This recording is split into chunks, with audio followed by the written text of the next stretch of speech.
अस्सलाम वालेकुम viewers. Exercise 20.5 syntax board mathematics book for class 10। तो आज हम क्वेश्चन नंबर 6 के रिमेनिंग जो दो पार्ट्स हैं यानी पार्ट नंबर 3 और पार्ट नंबर 4 करने जा रहे हैं। पिछले वीडियो लेक्चर में हमने क्वेश्चन नंबर 6 के दो पार्ट्स किए थे, पार्ट नंबर 1 और पार्ट नंबर 2। लेकिन ये जो आज का वीडियो लेक्चर है ये उनके मुकाबले में मुख्तसर है। पिछले पार्ट के जो क्वेश्चन थे वो भी इजी थे, लेकिन वहाँ पे हम sum of the root and product of the root की वैल्यू को फाइंड कर रहे थे। लेकिन यहाँ पे क्या होगा कि अगर हम सम ऑफ द रूट की वैल्यू को भी फाइंड कर लें और इसी तरह सेकंड पार्ट के लिए प्रोडक्ट ऑफ द रूट की वैल्यू को फाइंड कर लें तो ये इजीली रिक्वायर्ड कंडीशन फाइंड हो सकती है। ठीक है। सो क्वेश्चन नंबर 6 का पार्ट नंबर 3 सोल्यूशन की एडिंग। अगेन हमने कंडीशन को फाइंड करना है। क्वाड्रेटिक इक्वेशन गिवन है। अब पार्ट नंबर 3 है additive inverse of the other. ठीक है। एडिटिव इन्वर्स का मतलब क्या हुआ कि अगर दोनों रूट्स की वैल्यू को हम क्या करें, ऐड कर दें तो हमारे पास उनका रिजल्ट क्या आ जाए, 0 आ जाए। ठीक है। So again according to the condition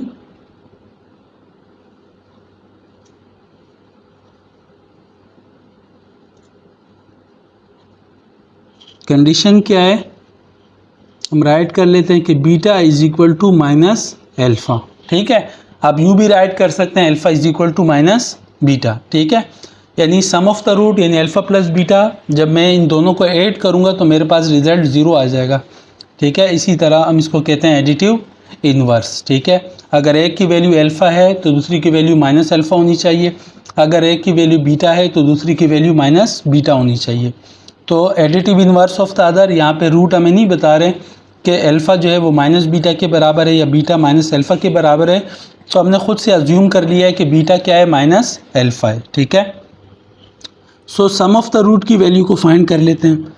some of the root यानी alpha plus beta which is equal to minus B upon ए।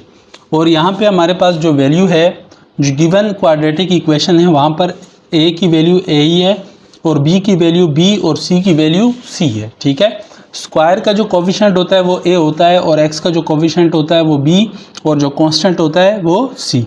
ठीक है। तो यहाँ पर बी जो है बी है और ए है, तो लिहाजा इनकी वैल्यू को सब्स्टिट्यूट करने की ज़रूरत नहीं है। इसी तरह जो रिक्वायर्ड कंडीशन है उसके लिए गिवन कंडीशन क्या है कि beta is equal to minus alpha. तो इसके लिए सम ऑफ द रूट यानी alpha plus beta is equal to alpha की जगह अल्फ़ा प्लस बीटा की जगह पे मैं रख लेता हूँ माइनस अल्फ़ा। इसको कह देते हैं इक्वेशन नंबर 1 और ये हमारी इक्वेशन नंबर बल्कि इसको पहले मैनिपुलेट कर लेते हैं। Alpha plus beta is equal to alpha plus minus minus alpha. So alpha plus beta is equal to alpha minus alpha, it will be equal to 0। तो ये आ गई हमारी इक्वेशन नंबर 2। अब हम कंपेयर कर लेते हैं इक्वेशन नंबर 1 और इक्वेशन नंबर 2 को। सो comparing equation number 1 and equation number 2। Equation number 1 क्या है, इसको इक्वेशन नंबर 1 नहीं बल्कि ये रही हमारी equation number 1। So equation number 1 क्या है, alpha plus beta is equal to minus B upon A. और इक्वेशन नंबर 2 क्या है, alpha plus beta is equal to 0। So minus B upon A is equal to 0। ठीक है। Compare हमने कर लिया। अब ए जो है लेफ्ट हैंड साइड पे डिवाइड हो रहा है, राइट हैंड साइड पे शिफ्ट करेंगे तो मल्टीप्लाई हो जाएगा। So minus B is equal to 0 multiply by A.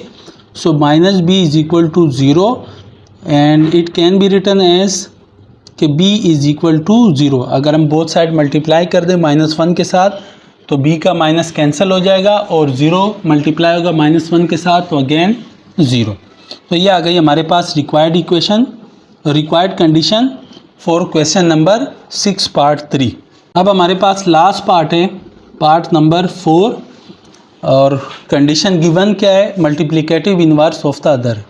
Multiplicative inverse का मतलब क्या है कि अगर एक रूट अल्फ़ा है तो बीटा की जगह पर ऐसी क्या वैल्यू होनी चाहिए कि दोनों का प्रोडक्ट 1 आ जाए। सो बीटा की जगह पर हम रख लेंगे 1 अपॉन अल्फ़ा, या ये हमने खुद से अज्यूम किया है कि अगर एक रूट अल्फ़ा है दूसरा रूट क्या होगा बीटा, तो बीटा की जगह पर हम क्या रखें ऐसे कि दोनों रूट्स को मल्टीप्लाई करें और हमारा रिजल्ट क्या आ जाए 1। सो बीटा की जगह हम रख लेंगे 1/अल्फ़ा। ठीक है। सो गिवन कंडीशन क्या है, गिवन कंडीशन है कि बीटा इज इक्वल टू 1/अल्फ़ा। हम यूँ भी राइट कर सकते हैं अल्फ़ा इज इक्वल टू 1/बीटा। ठीक है। सो सबसे पहले हम क्या काम करते हैं कि ये बहुत ही इजीली हो जाएगा। सो सम ऑफ द रूट की वैल्यू निकालने की ज़रूरत नहीं है कंडीशन को फाइंड करने के लिए। So product of the root की value alpha beta is equal to C/A होता है, और C की जगह पर C है और A की जगह पर A। सो इसको हम इक्वेशन नंबर 1 का नाम दे देते हैं। इसी तरह for the given condition alpha beta is equal to alpha की जगह पर अल्फ़ा और बीटा की जगह पर 1/अल्फ़ा। ठीक है। So alpha beta is equal to alpha से अल्फ़ा कैंसिल और आ गया हमारे पास रिजल्ट 1। अगेन अब हम कंपेयर कर लेते हैं दोनों इक्वेशंस को। Comparing equation 1 and equation 2। ठीक है। अल्फ़ा बीटा बराबर है C/A के और अल्फ़ा बीटा बराबर है 1 के, तो दोस्त का दोस्त दोस्त ही होता है। अगर अल्फ़ा बीटा C/A के बराबर है, अल्फ़ा बीटा 1 के बराबर है, तो C/A बराबर होगा 1 के। तो C/A is equal to 1। A divide right hand side पे लेके जाएंगे तो मल्टीप्लाई हो जाएगा। So C is equal to 1 multiply by A and C is equal to A। ठीक है। 1 को A से मल्टीप्लाई करेंगे, हमारा रिजल्ट A आएगा। तो डियर स्टूडेंट्स, ये था आज का वीडियो लेक्चर जिसमें हमने क्वेश्चन नंबर 6 को कंप्लीट कर लिया। इंशाल्लाह मिलते हैं नेक्स्ट वीडियो लेक्चर में। तब तक के लिए अल्लाह हाफिज़।